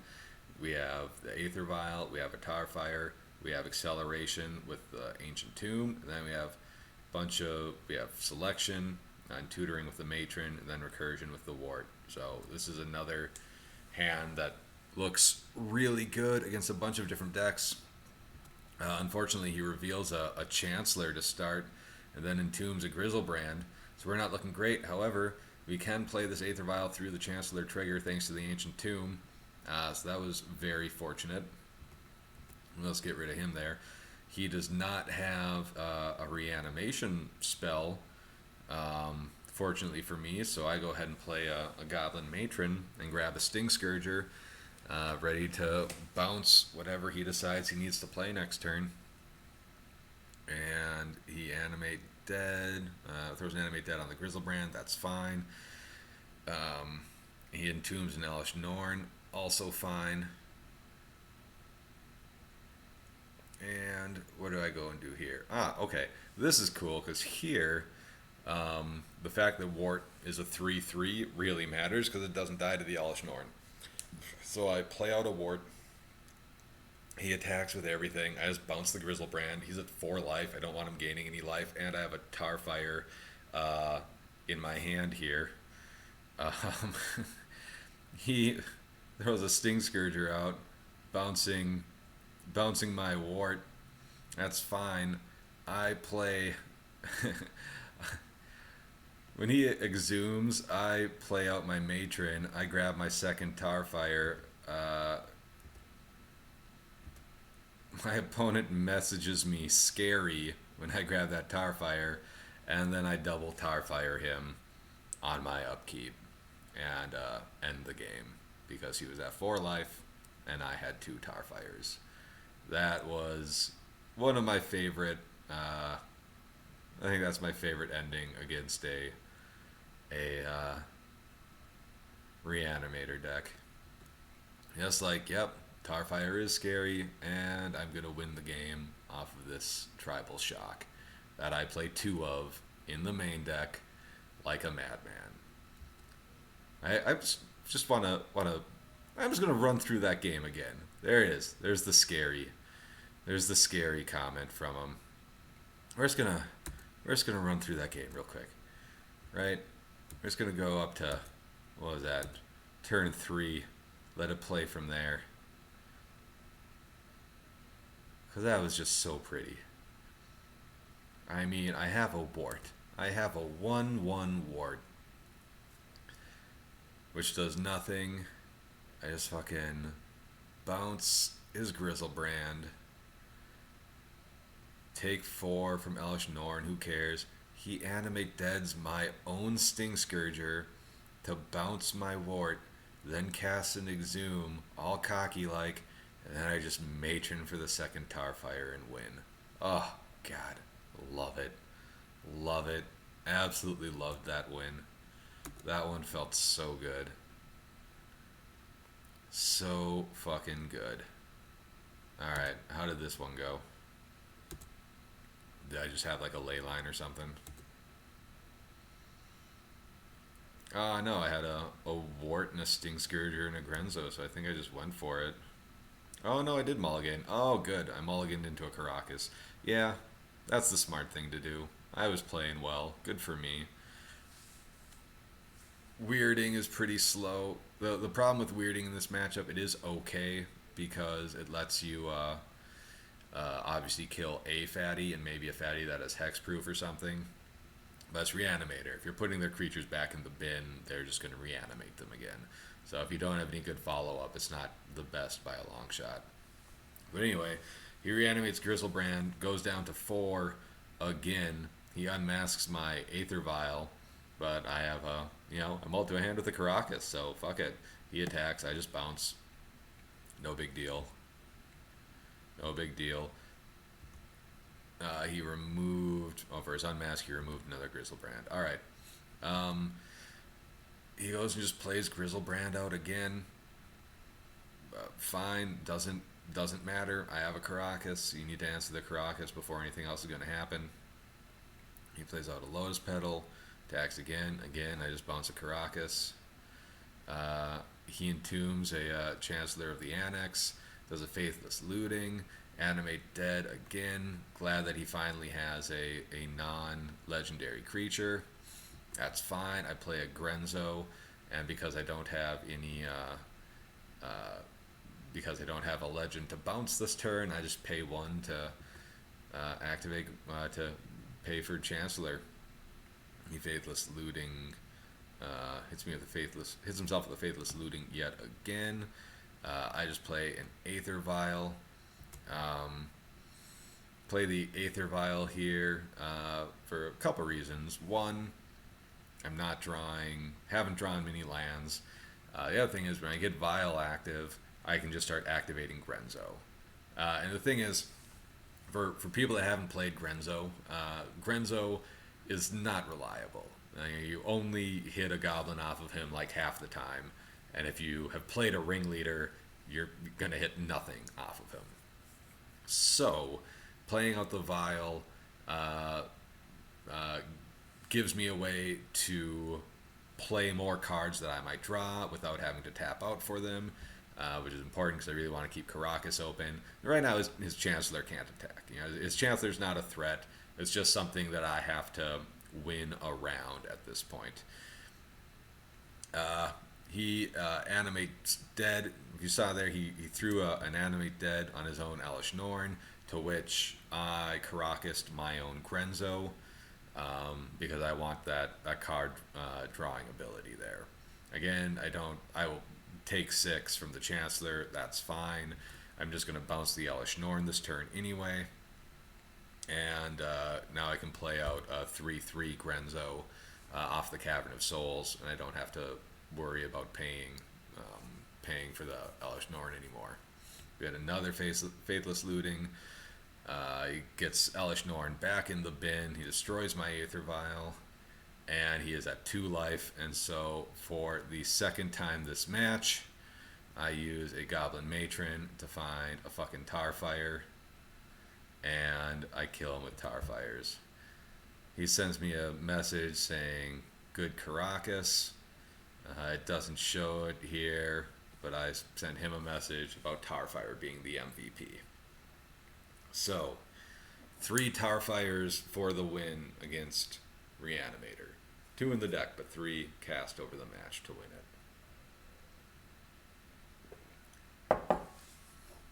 It was brilliant.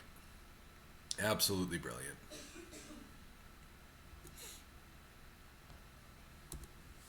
Which brings us to the final match, again against MH99.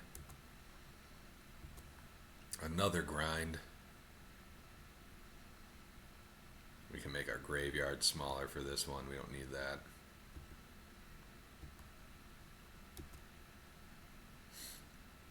Alright. So, just another totally playable hand. We got our Vial, Pile Driver, Pashalik Mons. This is a hand that's kind of scary because it doesn't have a lot of follow through. He removes a True Name Nemesis to counter the Vial. Scary stuff. Scary stuff, that Vial. Wastes one of our lands. It's totally fine. We have plenty more lands where that came from. He brainstorms. I use that opportunity to fetch out a basics. I'm not getting stifled. Not that anyone plays Stifle anymore. It's just it's good to play around it if you can. I attack through a Delver. Who cares? Nothing special there. And just play out the Pashalik Mons. Just want to, like, Pashalik Mons, I could have played out Lackey, could have played out Matron, but Pashalik Mons just sets you up to get value out of your creatures. So I just decided to do that.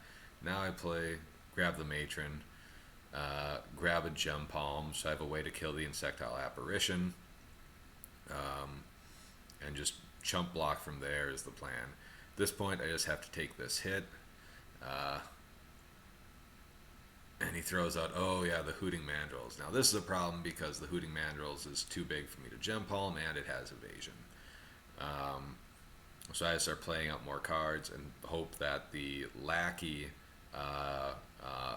serves as a deterrent, but he has more follow-up blockers, so that stops that from happening. So now I have to play out the Grenzo just so I can double block the Hooting Mandrill and get that off the board. And at that point, I am just too far behind, and he's thrown out too much damage too quickly. Hooting Mandrills is a cool card. I'm a fan of it. And he gets the win off of that.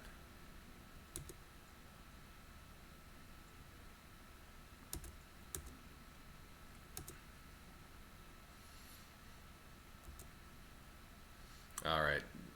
Again, kind of a slow hand, but a hand that has 2 basics in it.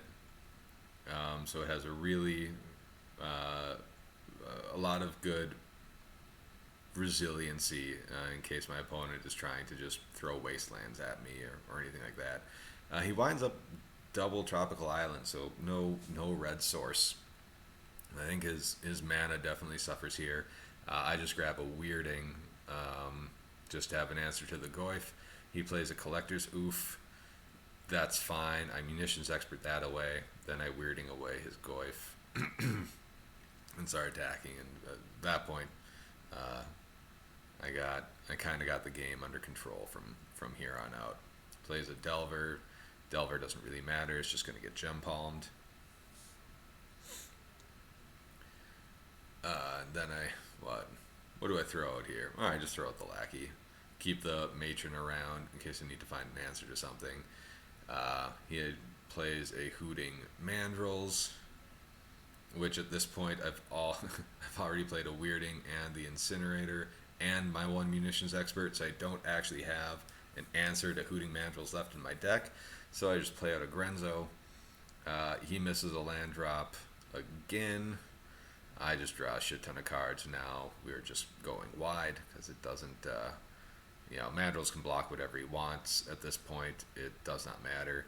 So he manages to bolt one of my creatures, block another, and scoops because I have he knows. I think he knows about the Tarfire, so it doesn't matter if he blocks. He's going to wind up dying this turn.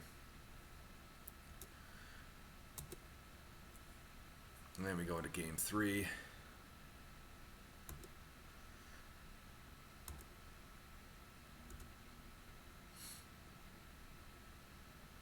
Yeah, and this is another totally keepable hand. Kind of a scary hand because it's kind of slow and because it doesn't have card draw.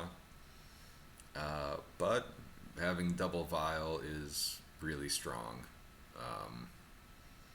Yeah, definitely strong. He dazes the first one. That's fine. I was actually kind of happy with the daze because it slowed the game down. If he is dazing, that means, and he hasn't played a threat, that really slows the game down, and that means my second vial is going to be a lot better.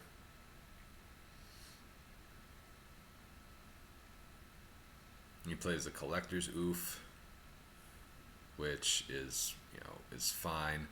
At this point, I just play out the Pashalik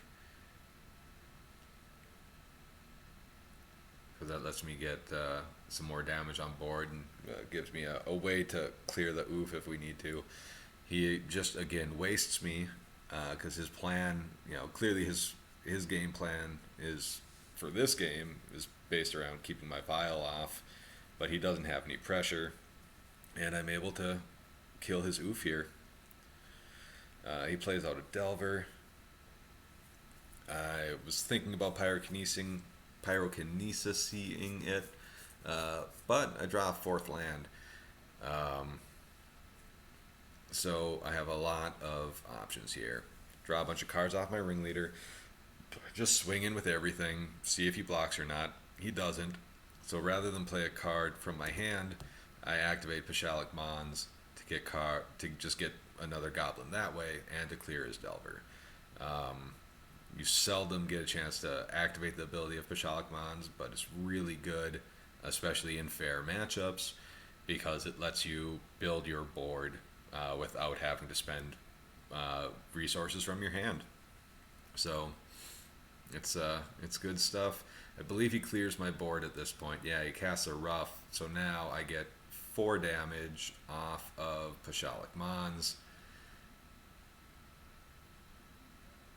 I get to keep cards in hand. Now this is pretty sweet turn because we play out an uncounterable Sting Scourger, bouncing the Oof.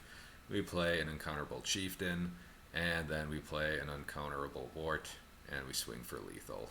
And there you have it. There you have it. There is the 5-0 following the 4-1. So 9 straight wins. Heavily thanks to Wort, Bogart Auntie, and Goblin Chirurgeon. Karakas, of course, did a ton of work. Aether Vials, as always, are incredible cards. I drew a lot of them, and I had a lot of wins because of it. Aether Vials just absolutely fantastic all the time. So that's it. I'll upload this to YouTube. Hope you all enjoyed the stream, if any of you watched it, or check it out on YouTube. Have a lovely evening. Feel free to send me any messages or join the Goblins Facebook group or the Goblins Discord if you just want to chat about Goblins in Legacy. It's a good place to be. Have a good night, everyone, and we'll see you around.